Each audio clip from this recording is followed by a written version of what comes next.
NXT Deadline is right now. Let's talk about it. Here we go. That's my baby. That's my baby. We're going at it at 110%. I just want 5 minutes of happiness, please. Just give me 5 minutes. And they scored. They did it. Left, beat left. What the hell was that? Oh, yeah. What the fuck are you talking about?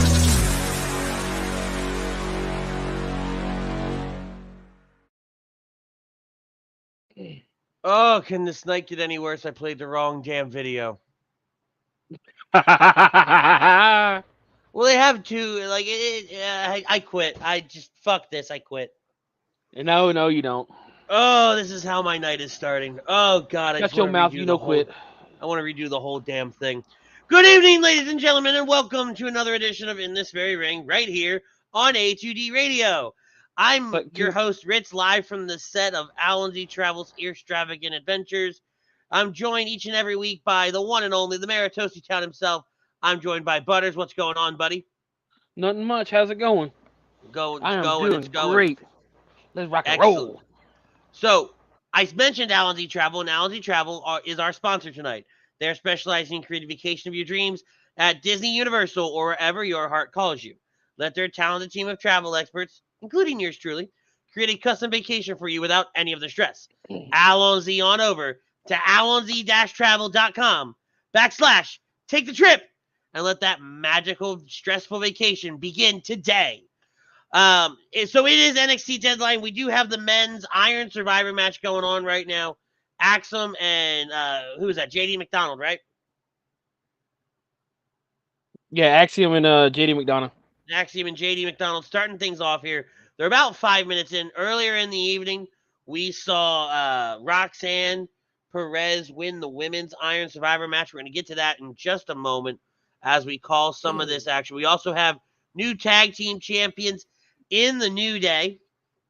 We're gonna, and like I said, we're going to talk about that. Very interesting. But right now, I'm going to pause you for just a second.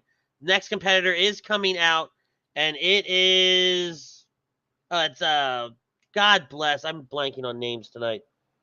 Is that Hayes? I don't know. You're probably ahead of me. I'm at 5:15 on the clock. What are you Yep. at? I'm at 5:06. Yeah, that's Carmelo Hayes. Damn. I'm just really stupid. All right.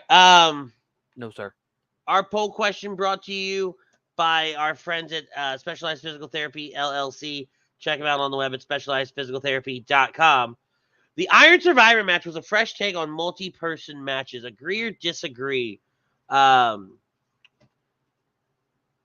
caught bits and pieces of the first one because I was on my way home. This is the first one that I'm watching. But what I watched, I really, really like this conceptual idea. I do too. I agree with you. I love the idea of an Iron Man match mixed with a gauntlet match, mixed with kind of like a King of the Mountain match. Yes, with the timeout. Yeah. I like that concept. And we saw it. You and I were talking before the show went on the air. We were talking about how Cora Jade ended up spending most of the last 2 minutes in the penalty box because after a decision is made, whoever essentially got pinned or tapped out ends up in the penalty box for 90 seconds. And Cora got pinned by Roxanne, and that's how she ended up in there. It was interesting. It was very, very interesting, and that really changed the dynamic because everybody started panicking under that 2 minute mark. Especially Zoe Stark. She was really wanting the hell out of that match. Yes, she was. She was really wanting to win that match bad. And she was looking great in there. She was doing phenomenal. I really, really liked what I saw from her this evening. Same. Zoe Stark actually put everything on the line and just came up just a wee bit short on that one. I think all but one of the women ended up getting at least one pinfall.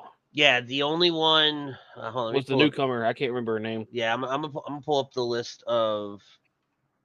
I'm so just disorganized. Oh, here we go. Right, Carmelo Hayes with the first pinfall. I looked away. You're good. I got you. Axiom is in the penalty box. Let's see. Let's scroll down here. Okay. So it was Roxanne Perez defeated Zoe Stark, Cora Jade, Kiana James, and Indy Hartwell. Okay, so it's Kiana James did not get the pinfall. Correct. Kiana James did not get a pinfall. Everybody else did. Isla Dawn defeated Alba Fyre by pinfall. Oh yeah, Isla. Sorry, I forgot. It's the way I forgot phonetically how to say it. This is just not my night. No, you're good. Because trust me, all day I kept thinking Isla. I can't win. It seems right now. Yeah, no, you're good. Just trust me. I was screwing up the phonetics myself on that one. I mean, my God. And then the New Day captured the NXT Tag Team, making them the first, probably one of the first teams to capture all 3 titles. Because FTR, I don't think, captured one of the titles. No, I think FTR captured both the Raw and SmackDown. Let's take a look. I think FTR was one of the first. They might have been. Let's see. We're going to go down to championships and accomplishments. Thor. Yeah, all right. So, yeah, they were the first tag team Triple Crown winners. You are correct. Who, FTR? Yep, it was the Revival, the Street Profits, and then now the New Day. Okay. New Day just wants to be in that, because, I mean, they are probably the best tag team in the modern era of WWE right now. But the Street Profits did it in the least amount of time. Street Profits won the NXT tag titles on June 1st, 2019. The Street Profits captured the Raw tag titles on March 2nd, 2020. So a little under a year later. And then 6 months later, on October 12th, they captured the SmackDown tag team titles. This is very true. Whereas there would be 4 years between the Revival capturing, the NXT title before they would capture the Raw title. But then 6 months later, they had the SmackDown title. The New Day would capture their first tag gold on the April 26, 2015 edition of Raw. Mm-hmm. 2 years later would be their first tag title win on SmackDown, July 23rd, 2017. And then, obviously, tonight, they captured the NXT tag titles. And who is this that just got in here? Oh, wow. He slid in. Too big. That's, wow. Is that Gacy or Waller? Waller with 2 big pins right out the gate as soon as he gets in there. Grayson damn. Waller. Incredible. Both men 7 seconds apart in the penalty box, leaving him and Carmelo Hayes. That's probably the quickest we've seen a pin all night. Yes, absolutely.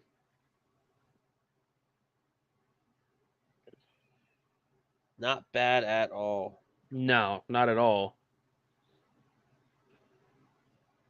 And it's crazy. The only thing I'm not real particular on is the fact that the timer for the timeout starts the moment their feet hit the floor. You know what? I was thinking about that earlier. When I was watching the women's match, I was like, I would rather it as soon as they're in the box. Yes. See, that makes more sense to me. But I really think they do that, because of the whole time constraint issue with the match, since the match is so timed down to literally 25 minutes on the dot. I think is the issue. I think with that, they're trying to make sure that they get enough time for the person to be penalized, but at the same time, be able to make it back to the match. Because if you think about it, if Cora Jade, in her last in her timeout at the very end of the women's match, had she have waited till she got into the penalty box, she'd have never made it back into the match. Correct. So it's a catch-22. Yep. And seeing the boys got and Axiom's closing him and McDonald back in the penalty box as Axiom lays into JD McDonald. Interesting decision here. Right? This is gonna adjust the penalty box format a little bit here.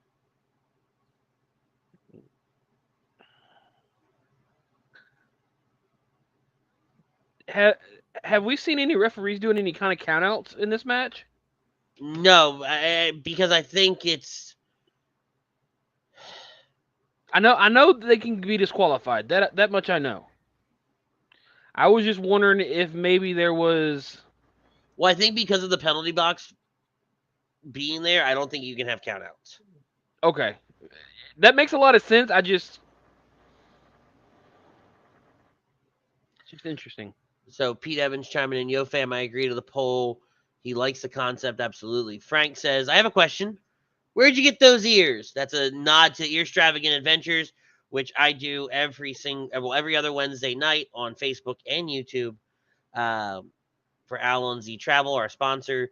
And he says, I haven't seen the pay-per-view, so I don't have an answer for the poll. Just want to drop in and say hello. And then he says, what was moving behind Butters? Was that a ghost? No, it's his wife.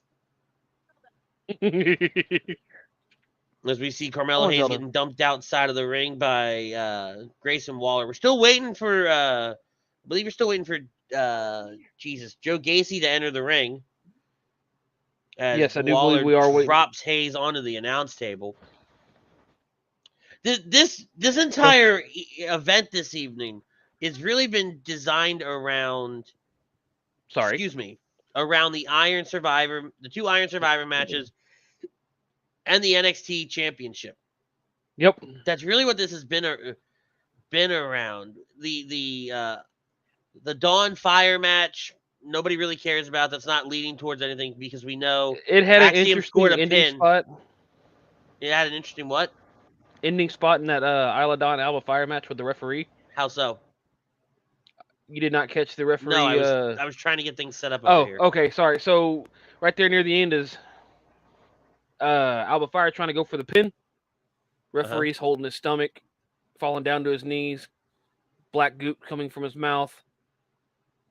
Ooh. The whole Isla Dawn with the evil spirits. Yeah, thing going okay, on. Interesting. As Axiom picks up a pinfall here, and Waller is in the penalty box. Nice. So and McDonald is also being thrown in the penalty box. Who did he give the pin to? See, Waller, Axiom got 2 pins. I think Axiom got 2. I think Waller might have gotten himself disqualified. Possibly. Here comes Joe Gacy. Well, there was a pin. Waller I think Axiom got pinned. 2 pins. Yeah, he did. I think but they didn't count it right away. They didn't start the clock right away, so there was a little confusion as Joe Gacy makes his way in the ring here and kicks Carmelo Hayes in the next Tuesday. But it was an interesting referee spot. Not something I'd actually really seen before. So I was, like I said, it was a little interesting. Yeah. So but it's not going to go anywhere right now. It's still in the very, very early stages of this feud. Yes. So we'll see that play out over the next few weeks, I'm sure. The New Day surprising everybody earlier this week and showing up on NXT was great. I like that. I like that they're down there. They've kind of done everything as Joe Gacy gets his first decision here, making Axiom tap out. So everybody on the board except JD McDonough, and we've already got more decisions than we did in the women's match. And Waller takes a cheap shot right there at Axiom. I'm really surprised that, McDonough hasn't gotten a pinfall yet. He's probably the one I would have expected to get an early pinfall. Yeah, but it looks like he's putting a lot of focus on his little feud with Axiom here. And Waller playing it smart. Oh, no. He is... it's kind of a little alliance here we see. And they're not back down. Thanks for playing, guys.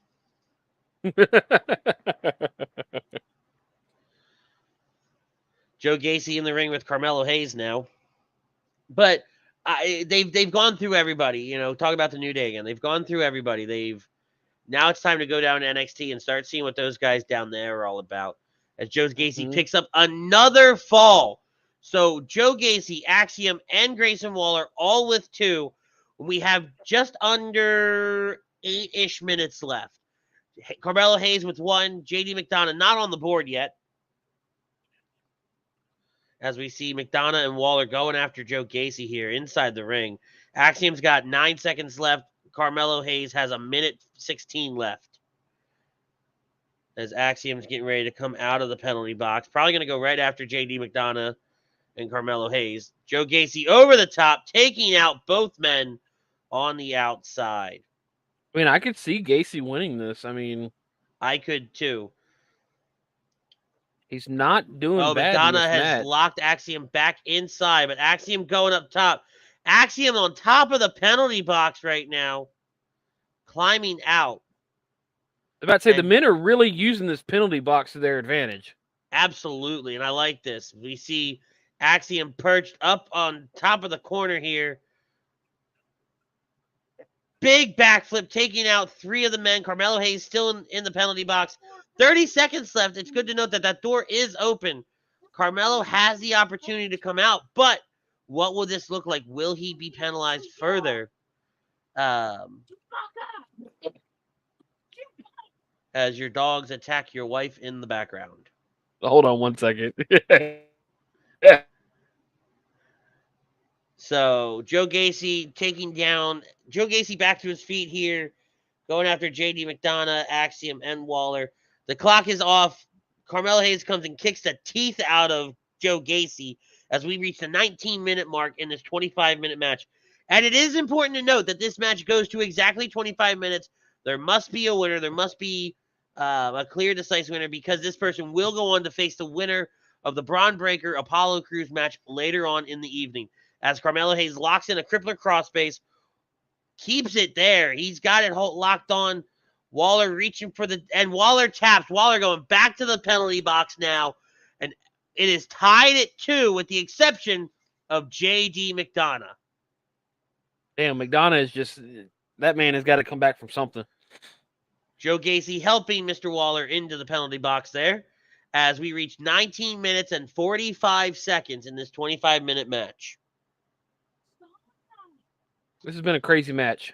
It really has. This is something that we had talked about live reacting to it. I couldn't get the time I couldn't from a either. work perspective. I want to see while we're looking at that. I need to get to. It's a Ring of Honor event tonight. That was, I think, earlier in the afternoon. Was it earlier in the afternoon? Yeah, I think Ring of Honor, they didn't. I guess Tony didn't want to go up against NXT. Probably not. I think they had it in the afternoon. Yeah, so, all right, let me pull up. Since it was earlier in the afternoon, I can pull up results. I hadn't even looked at that yet. I didn't even think about that. I'm doing it right now as we, about And to it reach looked like 20. a good card, too. Oh, JD, big headbutt on Carmelo Hayes. Oh, and Hayes rolled right out of the ring. Gacy coming in now as another big headbutt. 5 seconds left for Waller. Throws Gacy over his shoulder, but he can't. JD just cannot capitalize. Waller back in. JD plants him. Goes for the pinfall. 1, 2. Everybody breaks it up. They don't want JD getting jack shit tonight. No. As we take a look over at Ring of Honor Final Battle, we're just going to kind of blow through it here. The Jericho Appreciation Society won their match against the Shinobi Squad, Shadow, Cheeseburger, and Eli Isom. Did you say Cheeseburger? Cheeseburger, I swear to God, I'm reading here. Let's get to the main card because I care less about the pre-show than they do. I'm just sorry. You just named somebody named Cheeseburger, and I'm like, what the hell? Blake Christian and AR Fox defeated La Fashion in honorable. I don't care. Athena did capture the ROH Women's World Championship from Mercedes Martinez. Interesting. Swerve and Our Glory defeated Shane Taylor Promotions, which is Shane Taylor and JD Griffey. Back to NXT here for a second. All 4 men in the corners and JD McDonough dead center of the ring. We hit 22 minutes and 15 seconds now. Big kicks. Everybody knocks his lights out. They just hate this guy. Good Lord Almighty. I mean, what do you Joe expect Gacy, when you come in and just, take title shot after title shot away from everybody? Yeah. Joe Gacy now going after Grayson Waller here. About to plant him on the steel steps. Carmelo Hayes tried to go out the easy way. Gacy plants him as well. Big full Nelson powerbomb into a submission maneuver now. Waiting for Carmelo to tap. This would put Gacy in the lead. JD getting back up, though. Breaks up the submission. Gacy rolling up. Locks up JD now in the same submission he just had Hayes in. 23 minutes, 15 seconds. Here comes Axiom back in play now. We are deadlocked at 2 with the exception of JD McDonough. Gacy going for another submission this time. Can't get it locked in. There it is.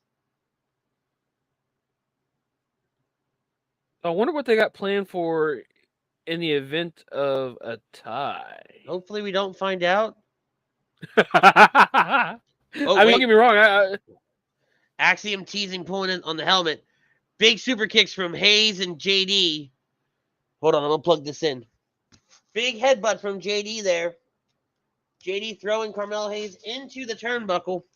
Can you still hear me? Yes, I can hear you. Beautiful. Just making sure because I have to plug this thing back in.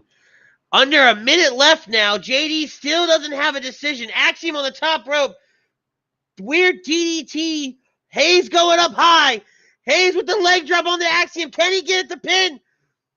1, 2. Waller pulls him off at 22 minutes and 25 seconds. 24, 25. I'm sorry. Axiom now. Waller gets the pin, sends Axiom to the box for the rest of it. There's 24 minutes and 36 seconds left on the clock, and Waller makes a break for it as he's up 3-2-2-2. He pulls out JD McDonough, and now he's playing keep away. 15 seconds left on the clock now. Back inside the ring, Waller running around. Axiom's still down. Somebody can score a pinfall. 4, 3, 2, 1. And that is it. Grayson Waller is your winner. I don't know how I feel about that ending, though. Can they really score a pinfall on Axiom, though, if he's supposed to be in the penalty box? I mean, hell, they never even put the penalty number up. Right, because it didn't. I don't think at that point it mattered. But I don't know how I feel about him. You know, it's a smart play, in a sense, playing keep away. Because he pulled JD McDonough out at one point, who could have been pinned. I was about to say, all he had to do was keep the breakups going in the last 30 seconds, and he was golden. Yeah. But I'm not sure how I feel or what their, rules are for in those last few seconds. If it's under a minute and a half, what does that mean for the person that's supposed to go to the penalty box? Like, can they get pinned again? Because that could make a huge difference in this match. Mm-hmm. Either way, though, it was interesting to, like you said, to see the, playing keep away. Yeah, it was a little bit different. But, like we had said earlier, more pitfalls than the ladies, but I mean, Grayson Waller coming in the beginning with those 2 hot pins right off the bat. Boom, boom, done. Yeah, and then he did nothing till right there at the very end where we see it right now on your screen, pinning Axiom if you're watching at home. And then he played a keep away game for 20 seconds. He pulls out JD McDonough, who Hayes could have easily pinned. Joe Gacy was still on the outside, used everybody, including Booker, and now he is drinking out of a shoe. But he is the men's Iron Survivor and now has a shot at the winner of the Bronn Breaker Apollo Crews match, which we will see in just a few moments. Please tell me he's not drinking out of the same shoe he just wore. I hope not. That's gross. All right, so we'll go back to Ring of Honor final battle here. Swerve in Our Glory defeated, like I said, Shane Taylor Promotions, Shane Taylor and JD Griffey.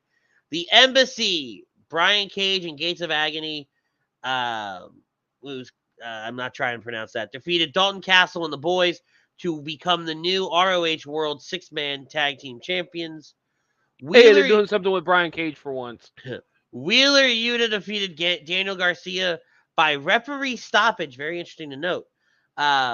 In a pure wrestling rules match for the ROH Pure Wrestling Championship. So now Wheeler Yuta is the new pure champion.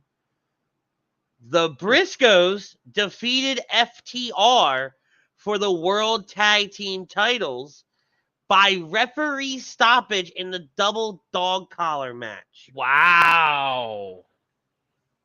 So the FTR lost one of their titles.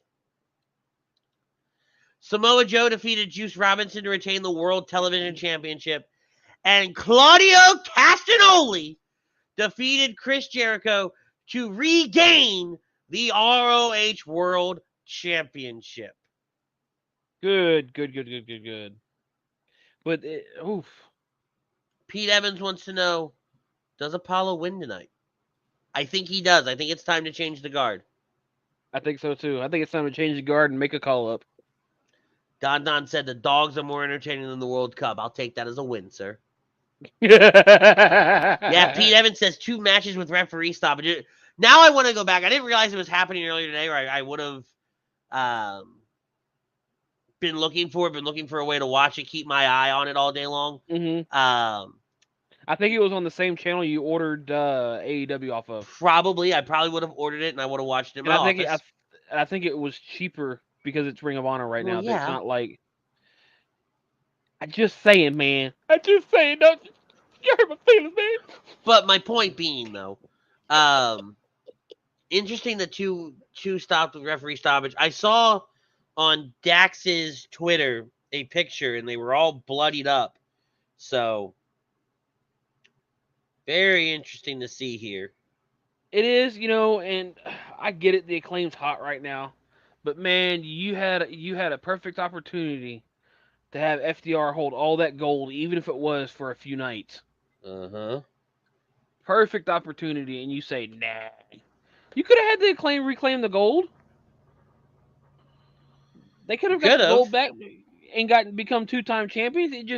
It made a whole lot of sense to just go give them the gold for like 2-3 days, rematch, Acclaim can have it back, just to show that, hey, FTR has it all.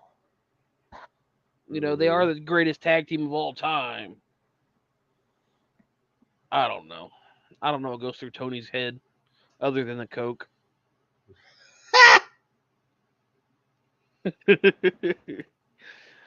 But, it was interesting to hear double dog collar match, though. Yeah. I don't think we've ever seen that, have we? I'm taking a look here now. Seeing how the ref... I got a clip here. Seeing how this goes. Dax is bloodied up, attached to one of the Briscoes. They're all bloodied and miserable.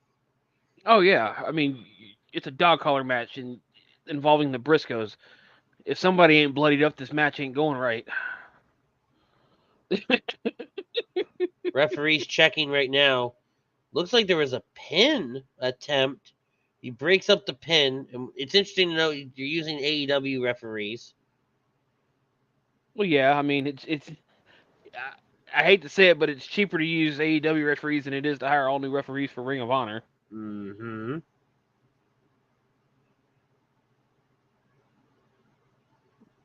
Yeah, hopefully it doesn't show the finish on here, but so definitely something to take a look at. Moving forward. Hopefully we'll get, a Ring of Honor show on TV soon. Yes. Because, now then you can actually have defined talent. Are you AEW talent? Or are you Ring of Honor talent? I mean, yes, you can mix and match. Big Whoop want to fight about it? Okay, who cares? Still, you can have a more defined roster for each side. I agree. We see Drew Gulak now meeting with Damon Kemp. Do I have closed caption on this thing? It's interesting to see Gulak back in NXT. I guess he got tired of being everybody's bitch on SmackDown. Probably. See Toxic Attraction taking on Ivy Nile and Tatum Paxley this Tuesday on NXT. Was that Gable Stevenson's brother? Maybe. Von Wagner versus Odyssey Jones also this week on NXT. We're getting a little rundown now of what to expect on TV this coming week. I kind of want Ivy Nile and Tatum Paxley to be the new number 1 contenders. I'm tired of I seeing do Toxic too. Attraction as the number 1 contender. That ought to be a good match with Von Wagner and Odyssey. Odyssey's been really good in my opinion. Yeah. He just got slowed down with that injury. Lila Valkyria debuts this Tuesday as well. As we get ready for Bronn Breaker versus Apollo Crews for the NXT Championship. Now that should be a damn good match. But I want to go back to Pete's question. He does Apollo win tonight? I think this is changing of the guard time. Bronn's been champion forever in a bloody day. I was about to say, I think it's time for Bronn to give it up and maybe move on to the main roster. I mean, with Waller as your new number 1 contender, Apollo should be able to hold it down to February when Vengeance happens. Yes. Vengeance is in February. Apollo could hold it down till then. You can have yourself a pretty good little feud between the two, leading up to it for a good month and a half. Well, and I think you take Bronn and you put him into the Royal Rumble. Mm-hmm. Right. I think that would be ideal. Is just throw him in the Rumble. His character is hot take. You throw him in the Rumble and shoot him straight to the top. No, I don't think you shoot him straight to the top. Not yet. But you show that Steiner off. Yeah, no. Put him. The character is so one-dimensionally flat that you can put him almost anywhere, and he can do just about anything. I don't think he's ready for you to strap the rocket ship to him, especially with what we're doing with Roman. Until Roman drops the title, you can't pitch anybody to me as a big number 1 contender to him. I could see Bronn as a U.S. champion. The Intercontinental title, I love what Walter's doing with it, but it's just not it's not getting the same respect I think that the U.S. title is getting right now.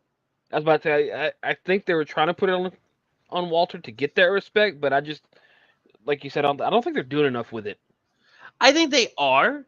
Or do you just think it's not getting enough eyeballs? I just think the matches aren't as good as the matches that you're having with the U.S. title. Okay. And I think so. And some of it's probably not getting enough eyeballs. Not having them on the pay-per-views is not helping. You're going back to the same challenger again with Ricochet. Yep. Instead of having a brand new challenger, you could have had Strowman. You could have had what's his name from Legado Fantasma? Their leader. I just went blank on his name. Yeah. But you could have had anybody else but Ricochet. You've already done this multiple times with Ricochet Walter. Yep. I get it. Because of Walter Drew. Yeah. Anybody in that tournament you could have done. Hell, fucking Sammy had the Intercontinental title in the Bloodline. I'd have loved that. Or Solo. Do it on Solo since you screwed Solo out of the North American. Yeah, out of the North American. You could have had at least the true Bloodline, so to speak, have all the titles. As we see both Apollo Crews and Bronn Breaker getting ready to make their way to the ring here. Big fight field tonight for both gentlemen. Mm-hmm. And here comes Apollo.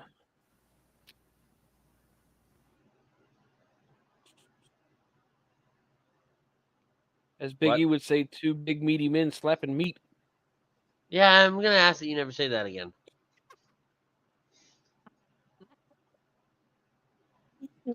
Couldn't help it. You're stupid. Stupid is, stupid does. Yeah, that's true.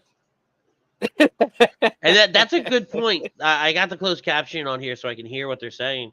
Apollo never, during his first NXT run, he never held a title. Really? I thought he held at least the world title. Nope, he was never champion first time around. Interesting. So, I mean, this would be I feel big like for he's him. championship material. I do too. Well, he was what, Intercontinental title for a while. He was obviously doing the. I don't know. I don't know what nice way you want to call it, but that general thing he was doing. The Nigerian accent. Yeah, the Nigerian thing. It didn't fit him. I'm sorry. No, it you could have done that a little bit differently, in my opinion. Still go back to that, if he does have those roots, I've never gone back and double checked anything on him, because I don't care what your roots are. I don't give. I was about to say he very well could, but it just, I don't think that, like you said, I don't think they did it right the first time. What they're doing with him now is great. Pete says his biggest win was at Mania when he beat Big E for the IC strap, and I absolutely agree with you. Tom Arnone checking in. What's up, Tom? What's up, Tom? Hi, Tom. We see a run through of Bronn Breaker's accomplishments and some failures on his way to where we are right now. Bronn always has really good, interesting intros for these premium live events that NXT's been running. Yep. Oh, God. Move on already. The red flashing light sucks. Christ. He's your alert. All right. Bronn is here. He's ready to go. Oh, he didn't break through. He ripped through. We're going to call you Bronn Ripper now? Weird.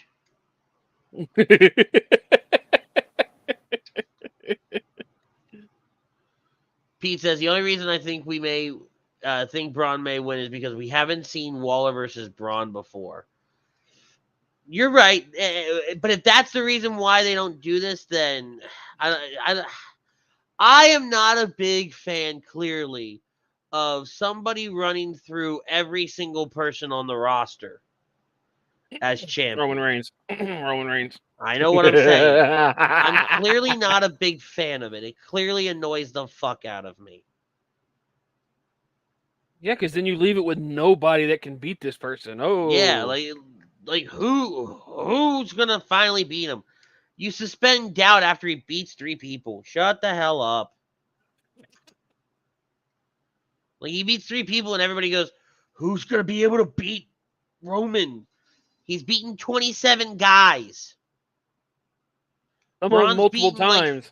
Bronn's beaten like 18 guys. Main roster guys, non-main roster guys. Fucking the production crew in the back. Like, Jesus. He'd probably spear his own daughter just to keep the title. I mean, the fuck are we doing?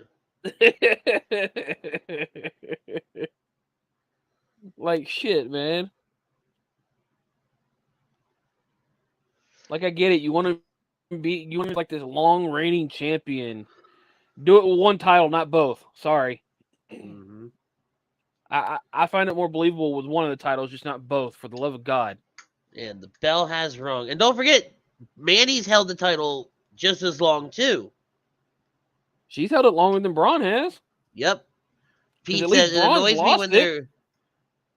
Pete says it annoys me when they're credible to hold it, Bronn. It's time to drop it. Reigns can hold it until forever, and I'm good as long as he stays Usi. Oh, God. Stop it. Are you feeling Usi tonight, buddy? No, clearly I'm not, because we started in a giant clusterfuck 40 minutes ago.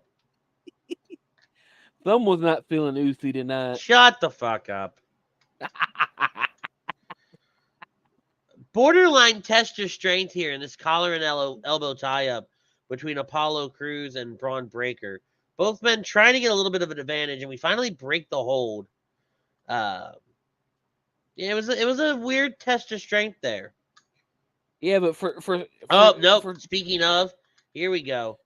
For Bronn's 2 men of their size, for 2 men of their size, that would be a good test of strength, other than what they're fixing to lock up with here.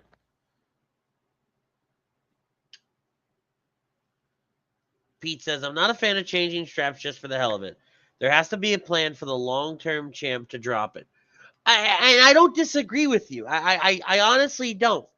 But don't, after a certain point, in my opinion, when he's run through everybody, when you've beaten everybody, and some people decisively, you've beaten these guys. What's left? Nothing. No, at that point you're at the bottom of the barrel. You might as well be fighting James Ellsworth. But and Pete says exactly where I was going next. Pete goes, now I agree it's on WWE for not building strong enough personalities to carry the banner. Absolutely. I can agree to that. There are plenty of people still waiting in the wings, but if you put them up against Roman or Braun or even Mandy, right? These are three of the longest champions in the company right now. Mm-hmm. You can't pitch a winner to me right now because I don't. Mandy might be a little bit easier because there are a lot of people right now that WWE's put some focus behind and has worked on highlighting. But when you look at Braun, you look at Roman, you're like, Walter for Roman? No. Walter versus Roman. I'm sorry, but if you put Walter up against Roman and Walter loses, then at that point for me, I'm done. Because Walter's probably one of your only other credible, people to beat Roman. I mean, you could make a statement for Braun Strowman, but at the same time, not even that though, right? Like, does it make sense to the character, not just Roman's character, but Walter's character, for example, or Braun Strowman's character? Would it make sense for them at this time to be champion or to take a loss, to lose to the champion? No. And this is the other thing. You take a look at a match like right now with Apollo Crews and Bronn Breaker. We fall into a big rut of let's test your strength. You think you're stronger than me? Wrestle, you fuckers. Just go out there and fucking wrestle. Give me some good old fashioned wrestling. Right. Like, do something. We're doing a bunch of rest holds. That's all we're doing. We're not doing anything of relevance. Doesn't have to be all that big flippy shit. Just give me something good. Pete adds, obvious short-term choice for Roman to drop it is to Sammy, but I think that run loses steam shortly thereafter. Cody is a long-term answer for me right now, but I heard he's on track for The Miz at WrestleMania. Cody being out and us not having a definitive timeline on Cody makes that conversation a little bit difficult for me. And I don't see Sammy going after Roman. If anything, I see Sammy tagging with KO and sabotaging for the titles, the tag titles. If you hear the rumor, I'm just stating, I mean, I don't know if you've heard or not, but, rumors going around are supposed to be KO, Roman at the Rumble, Sammy Roman at the Chamber, and then potentially Sammy KO for the tag titles at Mania. I'm okay with that. Is how they want to go with it now. As far as how much of that is true and how much of that changes on the fly, we don't know. But, I mean, we'll see come Rumble, see where the seeds get set. Yeah. I'm good with waiting. But as for now, that's kind of the seeds they want to plant and sprinkle there is... Here we go with more rest holds. That's what takes me kind of out of the match a little bit. You've got two great athletes in here, and just go out and wrestle. Don't do this test of strength bullshit. I agree with you, Pete. I 100% agree with you. Yeah, Pete says, honestly, Sammy's more over than Roman right now. And I think that's because while the Tribal Chief character is great, and while I like what it's done for Roman's career, it grew after you got the bloodline formed. You didn't have anybody to take on the bloodline. You didn't have, like, Roman's more compelling storyline was against Jey Uso. That was probably, out of all of this, the most compelling, because he, more so than wanting the title, more so than any of that, he wanted Jey to acknowledge him as the leader of the family, as the tribal chief. Damn. That's a nice flip out. It was a very nice one. And then ever since then, it's just been, oh, you can't beat me. I Yeah. can beat you. You can't beat me. I can beat you. We've done nothing to further the storyline. The bloodline storyline has furthered because of Sammy, because of the Jey and Jimmy not Because always of the on the same dynamic page. he brings. Right. Roman's just a supporting character who just so happens to hold all the, the biggest prize in the sport. And supposedly Roman's going to be out the rest of the year due to a busted eardrum. Great. Which is only a couple weeks, but great. And then Drew's coming back, I think, this week or next week, but he had a busted eardrum too. That's why he couldn't do the tag match Friday night. Who? Drew McIntyre. They both came out of War Games with busted eardrums. Makes sense. But yet Drew's coming back faster than Roman? Come on. Well, but Roman also, if you remember, he renegotiated his contract. I know, but man, that makes Drew look a whole lot more credible, or, more championship material than it does Roman. If Roman's No, it doesn't. It tells me that Roman took time off. It tells me he took extra time off. True, but that's all. That's all that tells me. It doesn't tell me. I'm sorry. It'd be different if. Actually, it wouldn't be different. He's taking time off. It's all I really fucking care about. As we get a kick out here, Apollo Crews, Bronn Breaker kicking out at 2.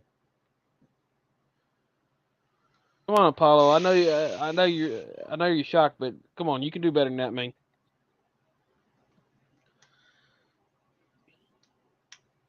It's just, I don't know. This match just doesn't seem like it would be as good as it should be. As Apollo fucks up a power bomb there. I mean, momentum's a bitch, let me tell you. God bless. I mean, I'm behind you, but I just saw it, and it's like, did he pick him up too fast? Like, shit. I think he did. I think he flung back too much, like put too much behind it.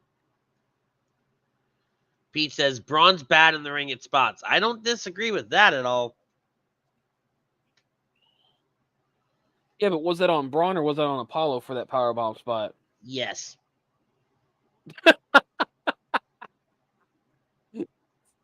Thanks, ass.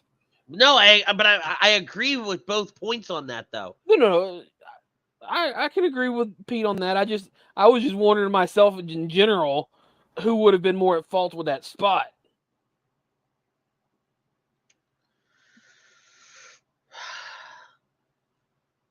Maybe Braun? What, Because for you jumping gotta up too kind of hard? jump a little bit in that. So did he put too much oomph in the jump? A little hard to say, was it? Yeah, I think it's a little hard to. On a powerbomb, it's weird because you're lifting, somebody's jumping. That's true.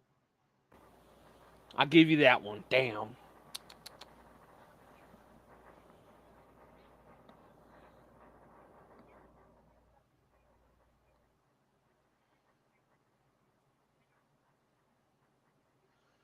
We see some big shoulder tackles there by Braun. Yeah, and Pete goes, you remember when Braun missed the spear spot in the triple threat? Yes, we all remember when he missed the spear spot in the triple threat. Who could forget a fuck up like that? No shit. As Braun goes to the top here. After this spot, we're going to go over some housekeeping items. Let's see if we got a pinfall here. 1, 2, nope. All right, so some housekeeping items. What? Pete's comment. Oh, yeah, Breaker has Cora Jade to go home to. Yeah, no, you're right. Next Saturday night, we will not be on the air. Butters and I are going to talk after the show, see if there's another night we can do our end of the year wrap up next week. If anything, it will probably be Friday night, but we'll talk about that and we'll put something out there because we're going to put out some polls throughout the course of the week on the In This Very Ring Facebook page. So keep your eye on that as well. And then for Christmas Eve and New Year's Eve, we will not be on the air as well. So if we can pull next week off, next week will be our final show of 2022. And then when we come back in 2023, we will come back with our new format, our new layout. That'll be on January 7th. Same bat time, same bat channel, totally different In This Very Ring. Breaker with a big choke slam. Apollo kicking out at 2.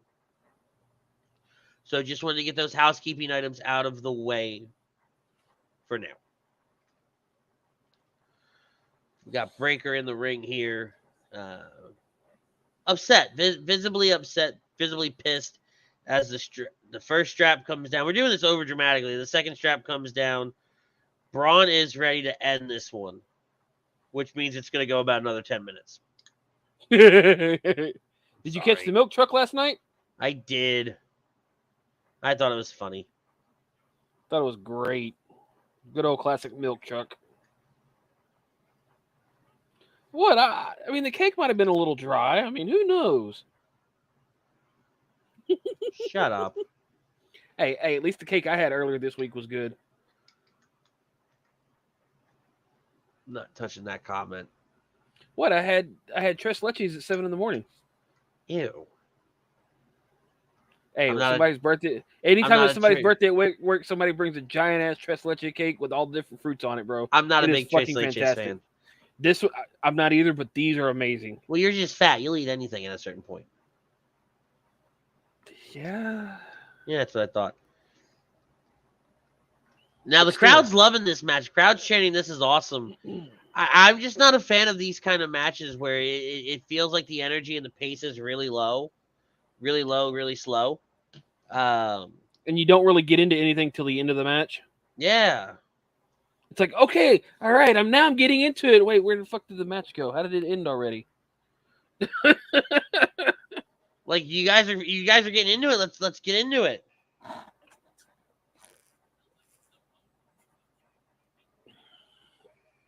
Big back and forth here. Apollo really likes to throw people. Spear by Bronn. Season's beatings. 2, 3. That's it. It's over. What the fuck? How do you end it on a spear? But like, you're watching it right now because you're a little bit behind. No, I get that. But like, and yet again, as I said, just as you get into everything, match is done. What the hell? I don't get it.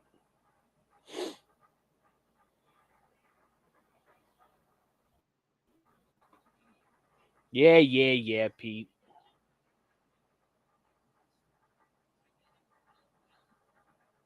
Interesting.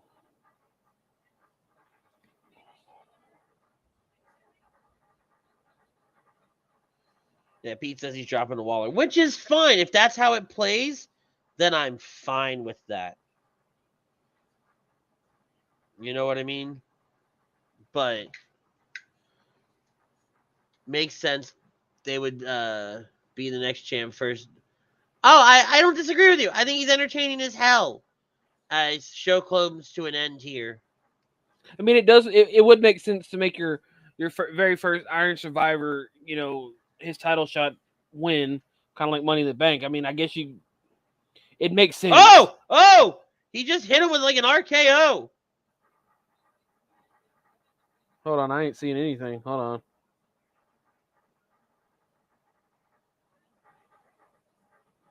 Damn. Grayson Waller there holding out the title.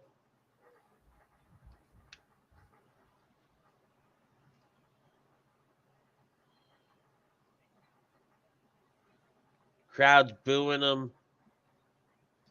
But he is sending a message to Bronn Breaker. clock is ticking there, Mr. Breaker. And that is NXT Deadline. Interesting. I think the Iron Survivor matches were just incredible. I think they were. Yes. They agreed. stole the show. They were better than the rest of the card. I now see why Breaker Apollo headlined instead of the Iron Survivor Challenge. Because I of that questioned it- moment right there. Yeah, I questioned it at first, and then now that I see that moment happen, I go, okay, I'm fine with that. Yep. If it had been differently and they didn't end it and they didn't do that spot, then I'd have really questioned the hell out of it. But I liked it. I don't hate it. I thought it was really good. You know, overall the show was really great. I liked. I really the men's was a better match, I think, but I like the women have that spot where they all hit their finishers or their signature moves, Mm-hmm. and it was just really good. New Day becoming triple crown tag team champions. Yeah, good for them. I think they deserve it. I think they're a tag team that absolutely 100% deserves to be in that category. You know, so it's an exclusive club right now. Yeah. So we're sitting at McDonald's. I've got it on the dash, just playing so that I can hear it. We're in the. This car. is earlier today. Okay. This is what the hell you were talking about. This is after the women's Iron Survivor match. We're heading home. Yeah. We stopped at McDonald's to get supper, and all of a sudden they're doing the promo for Pretty Deadly versus New Day. Right. Wife just happens to look over, sees fucking Pretty Deadly, and goes, "Oh my god!" And just cringes. Her face was hilarious. Just from looking at Pretty Deadly, I said, "Oh, so that's how you feel, all right." Nice. Was not a fan of their look. It's funny as shit. I really don't have anything else. We talked about the matches at nauseum and we live reacted to them. Mm-hmm. Like I said, you and I will talk after we get off the air to figure out what day we're able to do it, because I got to look at a couple other things on the schedule as well to do our end of the year show. And if we don't do one, we don't do one, right? You know? Oh, correct. Well. The holidays are more important. Celebrating with your family is more important. Being there with the people that you love is more important. Yep. And ringing in the new year in a kick-ass way. But I'm excited for what we have coming up. I'm excited for, you and I will get to sit down and kind of come up with, and we'll do this over the next few weeks, kind of get to come up with a schedule for the year, or at least the next few months. Knowing when pay-per-views are going to be and when we're going to have our live reaction shows and so on and so forth. And I love the new structure that we're coming up with. It'll be good. I think it's going to be really, really good moving forward. So, Butters, in the event that we don't get the opportunity to come on the air next week, I want to ask you, and then we're only going to do one. What is your favorite moment from 2022 in pro wrestling? Oh, God. Damn it. I would have to say, honestly, I love the men's war games. Really? Yes. I don't know, man. To me, it was. I'm a big fan of war games, period. Okay. Well, Cody Rhodes, WrestleMania. Oh, yeah. It seems like so long ago.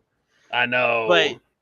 But hearing that Cody Rhodes showed up at Mania and Stone Cold Mania. But watching screw Stone Cold Mania, it was a good moment, but it wasn't top for me. It was a good moment of the year.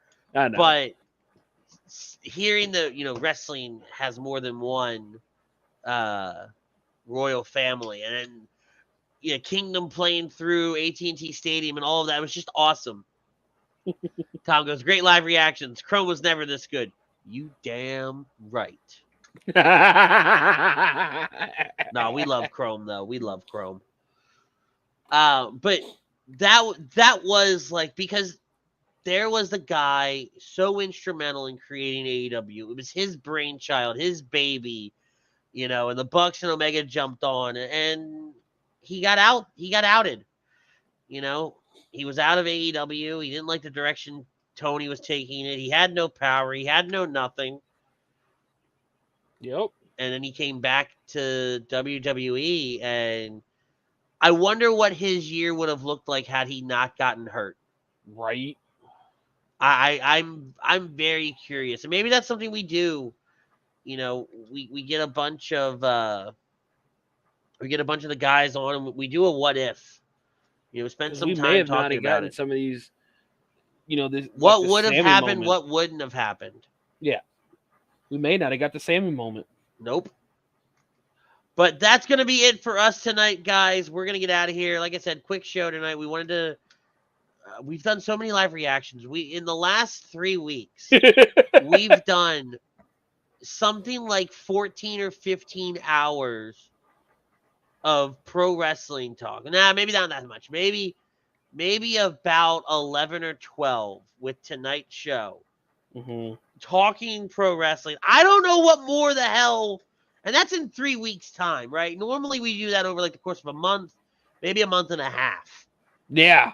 But we packed a lot in, so I don't got a lot left for you guys. We left it all out there.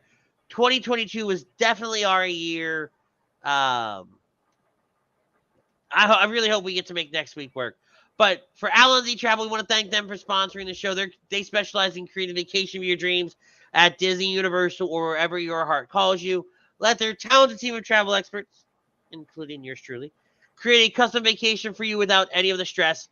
Head on over to allenz-travel.com/take the trip to get in touch with myself or one of the other talented travel agents that we have there and get your complimentary consultation scheduled today. We also want to thank Specialized Physical Therapies for sponsoring our poll question. Check them out on the web at specializedphysicaltherapy.com. For Butters, I'm Ritz. If we don't see you guys, happy holidays, happy new year. We'll see you on the other side. Tell somebody you love them. We out. Peace.